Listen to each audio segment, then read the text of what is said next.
How's it going, guys? Welcome to End Times Now with Bree. I'm Bree.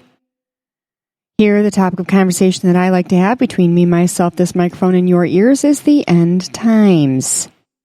And we are certainly in the end times. This episode is an off-the-cuff episode. However, it is not going to be video recorded. And let me tell you why. Because of the very fact that my videos take 4 days to export. And I am currently exporting one as we speak, and I can't stop it because it's halfway done. So, I just wanted to pop on real quick, and I wanted to talk about some of the things that are going on out there in the lovely world today.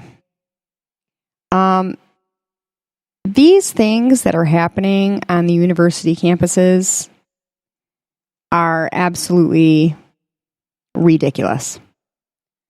It is something that, I'm sitting here thinking to myself, wow, could you imagine being the children or grandchildren of these people, and they're going through the photo album and they're looking and they see their grandma with the keffiyeh, and that's that's the scarf that they wear that's black and white checkered, and she's standing there with a megaphone and she's saying, "Death to America and free Palestine."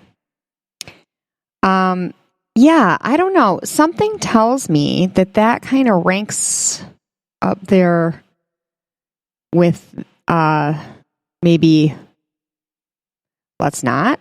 Let's not do that. I am very adamant that our First Amendment rights they're God-given rights.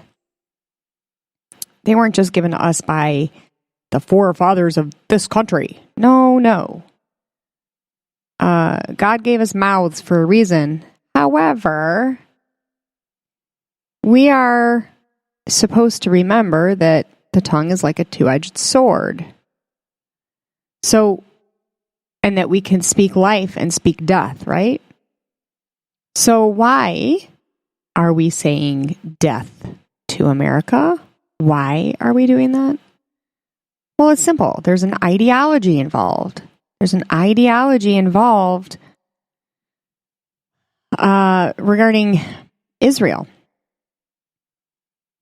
And there was a comment that was put on my Facebook. I had put a video of a family that was murdered on October 7th. The parents were shot, and the 3 young children were set on fire. Someone had decided that it was appropriate to post that the UN is calling for investigations into the mass graves that were found, and then proceeded to call Israel a Nazi terrorist regime. And then he spelled regime wrong, just saying. And here's the thing, Mr. Ibrahim Ahmed, if you're listening, this is for you, bro. The thing is that all of that information, while I do believe that some of it is accurate, I also know that most of it comes from Hamas media, which, let's be real. They are the most trusted source out there, right? They have no agenda whatsoever, no reason to lie whatsoever. Yeah. And so there's that. But the other thing is that, the IDF has been looking for hostages. These are the very same hostages that Hamas just refuses to give back. You know, the people that were stolen, Hamas will not give them back. A ceasefire has been laid out on the table by Israel several times, and Hamas has rejected it. The reason for this war started because of the fact that Hamas wanted to wipe Israel off the map. This is not about a two-state solution. This is not about hostages. This is about wiping Israel off of the map because it's an age-old war that started several millennia ago. This is not something new. And the fact is that if you took my kid, I'm going to set the world on fire, and then I'm going to come looking for you. And you don't want that. That is what happened when Hamas came in and they took some babies that belonged to some people. Now, you need to understand something. The Jews are a very, very tiny nation. They all know each other. It's a lot like Cheers, where everybody knows your name. Yeah. So chances are, if you took one person's baby, well, that other person probably knows the person's baby that you took. Essentially, what you've done is you've poked the fire ants, okay? And now they're all coming out, and they're coming after you. That's what's happened. Not only that, but you've got Hamas terrorists that are hiding underneath hospitals, schools, people, houses. They're hiding like roaches. And, in the dark and whatnot. And here's the thing. Israel gave fair warning to the Palestinians and said, yo, we're gonna do the thing on October 23rd, and you guys might want to get out of the way or else you're going to get hit with the ball. So they let them all know, okay, you guys need to go. Did they go? Some of them. Does it suck? Yeah. Who should they blame? Not Israel. They should blame their own government. They should blame Hamas. They should blame every single family member that has ever gone to school and read Mein Kampf in Arabic.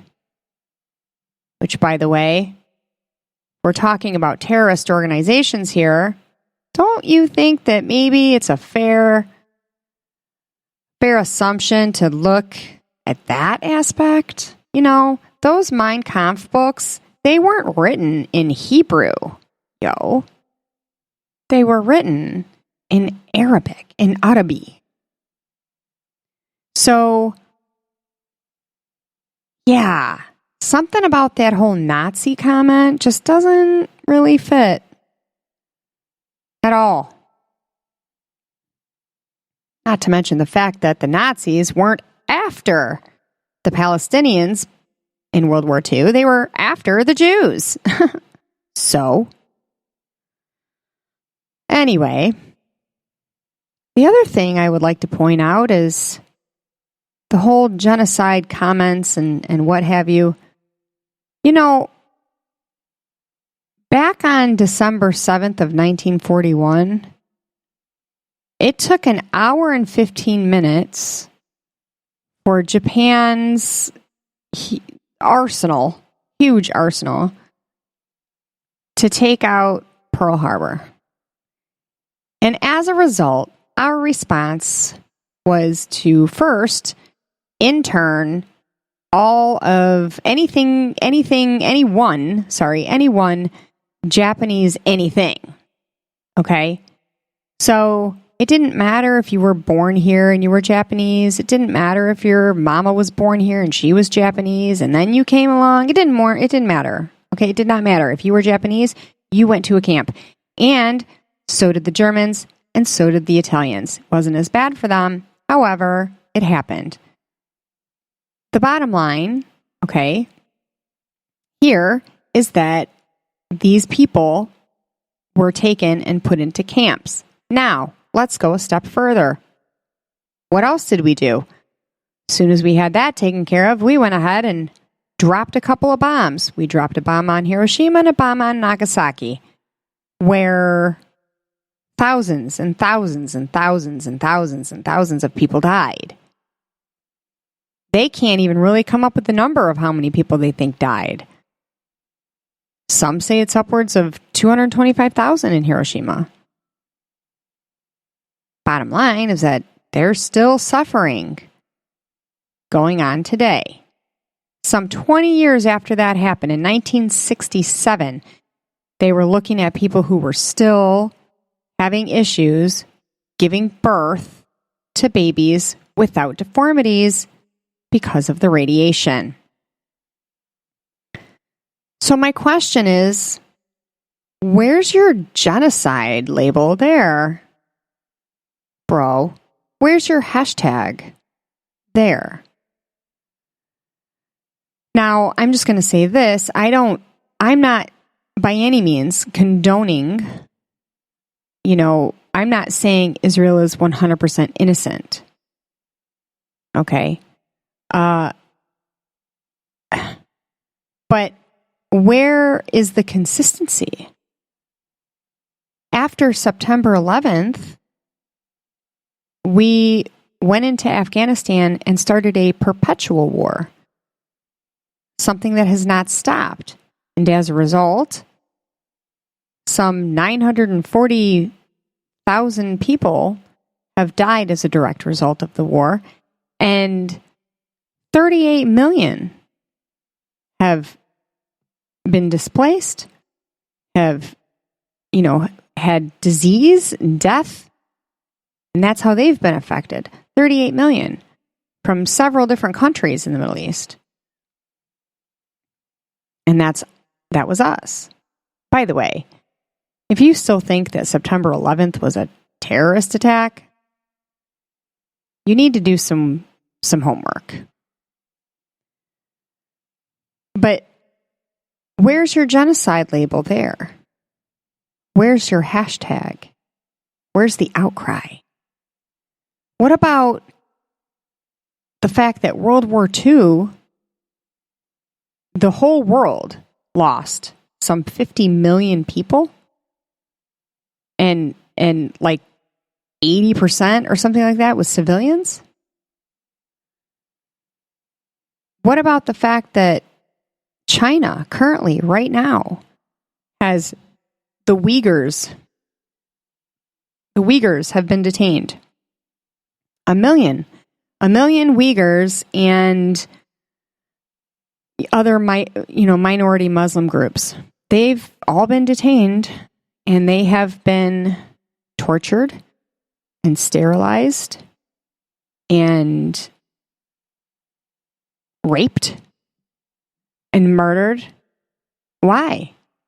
And it's still going on today. And why? Because if you have a beard, well, that'll get you there. If you have a beard, you'll go.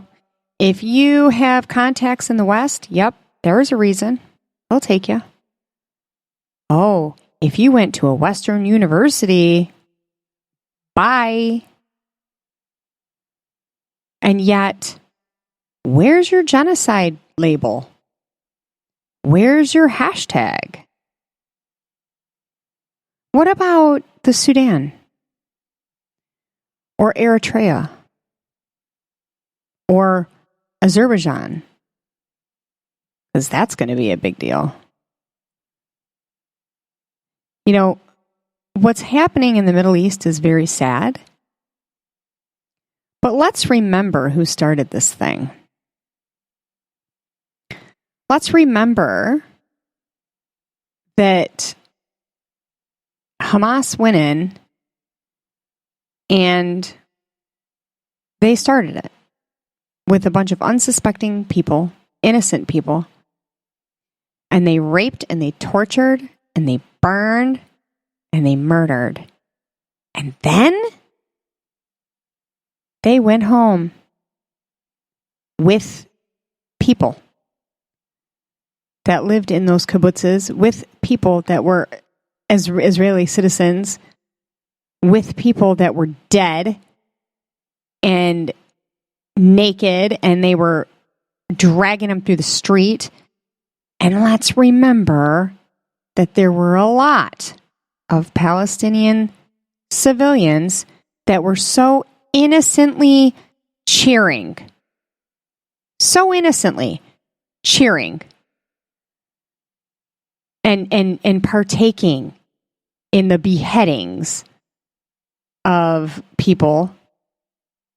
Let's remember how innocent they were doing all of these things with Hamas. Not all of them, of course, but enough. Let's remember that. Again, I'm not saying that Israel is innocent. But if the United States, and I'm not even getting into Britain, Abraham, but if we're going to talk about this stuff, let's be consistent. You know, the hospitals, like, you know, the narrative was going around saying that the kids were like, they had their hands tied behind their backs. Well, no offense, but like, critical thinking just does not support that. You know, why would the IDF waste their time? Why would the IDF waste their time tying hands behind the backs of kids when they could just off them? Why would they do that? Think about that for a second. Better yet, if we're talking about genocide here, why would Israel give the people of Gaza a head start and say, yo, you guys need to move because you're going to get, you know, you're going to die because we're coming in. You know, so you guys need to move. Why would they do that? If they wanted genocide, why not just drop the bomb like the United States did? Do you see where I'm going with this? If you want to call genocide, then you better be consistent. And you better call it across the board.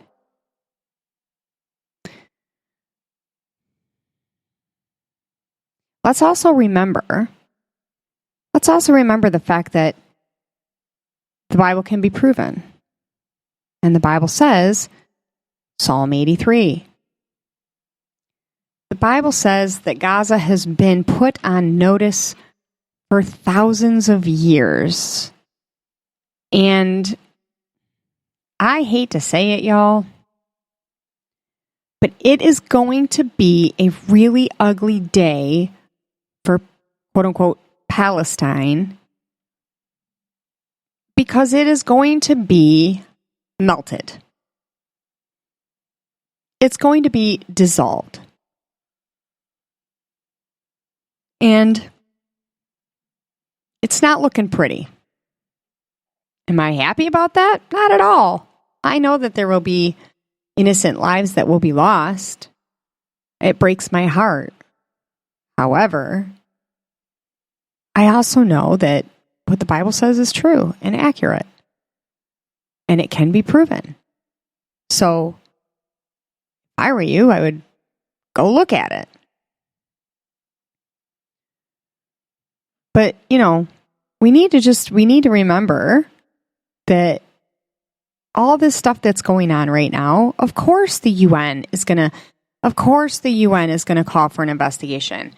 Number one, okay, it's very convenient that it's on the heels of another thing that came out either yesterday or the day before saying that there's no evidence of Hamas in UNRWA. Okay, bull. That's complete garbage. And let me say why. Because of the fact that why would the IDF build tunnels, okay, that go into Gaza underneath hospitals and schools? Why would the IDF do that? Just so that, they could claim that Hamas did it. Like, think about that for a second. Why would they do that? They were unsuspecting. I mean, it just doesn't make any sense. Why that would even be a thing. But apparently it is. Well, I kind of feel like, where we're at right now, it's time to pay attention. Because you've got people who are creating and inciting violent movements regarding a territory.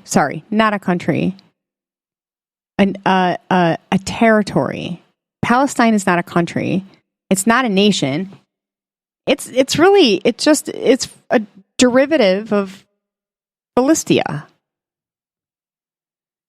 And it's Israel. But you have this, it goes beyond Israel. There's Iran and there's all of the, caliphate states. But this thing is old. It's old. Psalm 83, it's old. And it's not going to stop here. So we need to remember that when we are watching all of these people parading around in their keffiyehs, and they are chanting "Death to America," and I'm just like, oh my gosh, you guys have no idea because you live in a Western state or a Western country, and you're hollering from the rooftops, "Death to America." You have no idea. Death to America. Give me a break.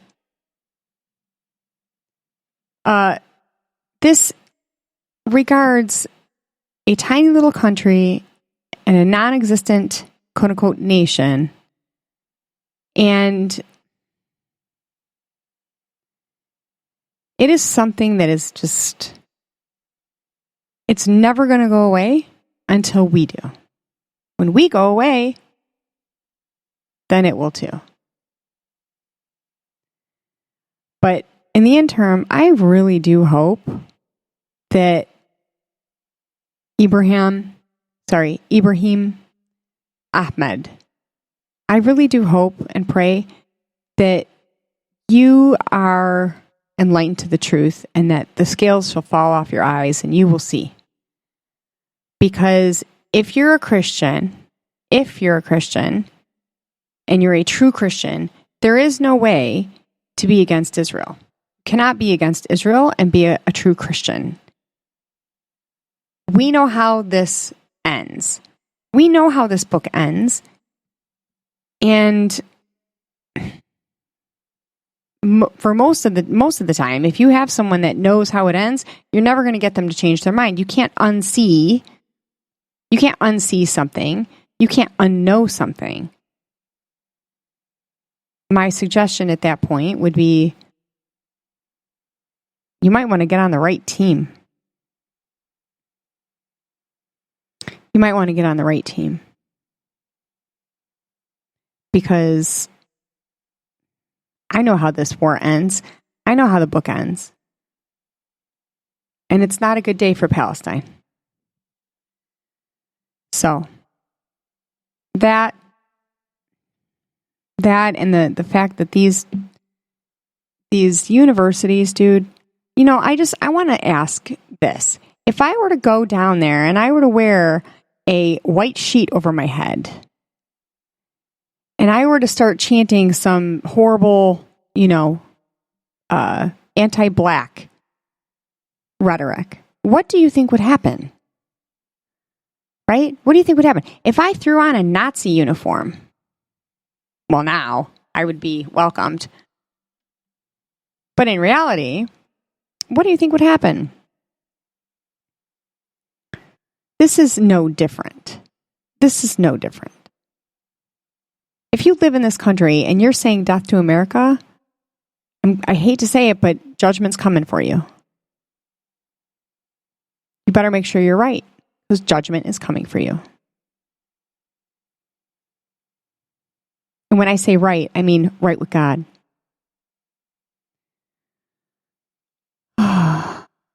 Watching these universities. Oh. Anyway, guys, that's it. I just wanted to hop on and say those few things because that post really bothered me. And so, you all have a wonderful evening. This was a quickie. I do not have a verse of the day for you. Well, sure. Psalm 83. Go read it. This is Brianna signing off, saying God bless.